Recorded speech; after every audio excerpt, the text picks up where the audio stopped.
This week I'm behind the wheel of the 2015 Dodge Viper, and not just any Viper. This is the top of the line GTS model, and like all Vipers, it's hand built in Detroit.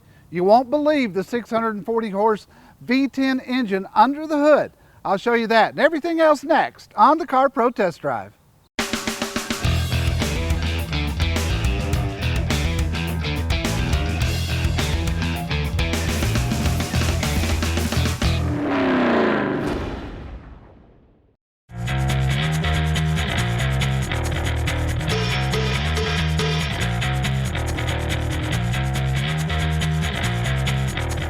There's a lot of difference between liking a car and respecting it.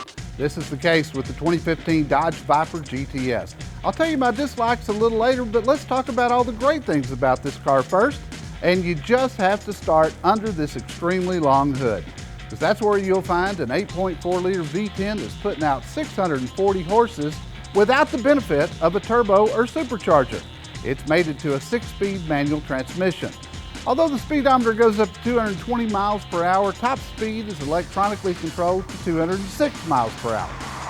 2015 brought some changes to the Viper, including bringing back the Dodge name, which was halted in 2013 when it was just called the SRT Viper. This third generation Viper is more refined. It picked up an additional 5 horses and it dropped 75 pounds.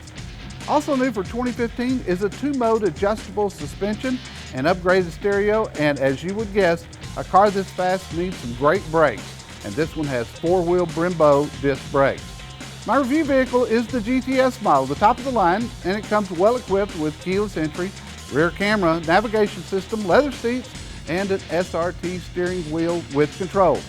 Also standard is Chrysler's terrific Uconnect system for Bluetooth connectivity, voice activation, and a host of apps that you can configure.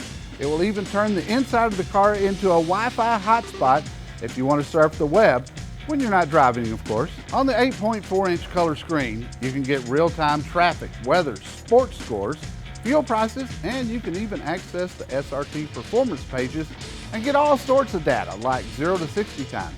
You can even find out how many G-forces you're pulling. This car has an upgraded interior called the Laguna Premium Interior Package, and it's well done with nicer seats, a leather center console, and leather door panels. The Viper has a terrific stability control system that keeps the rear end from coming around on you while under heavy acceleration. I recall the last one of these I reviewed was very loose. This one's much better. You can choose between street or track modes to completely change the driving dynamics of the Viper. The big V10 engine sits back more to the middle of the car, and its low center of gravity makes this Viper a ton of fun to drive, especially when you're driving fast. There are 2 major issues with this car. One is it's one of the hardest cars I've ever driven to get in and out of. It's got a very high step up and then a very low seat. Now once you're behind the wheel, it's okay.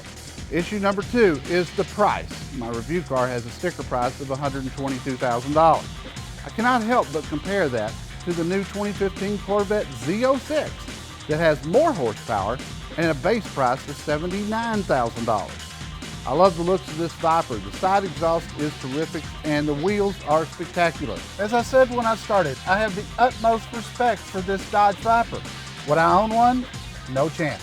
I rated it 3 out of 5 stars overall, but I give that big old 8.4 liter V10 under the hood a full 5 out of 5 stars. Thanks for riding along with us today.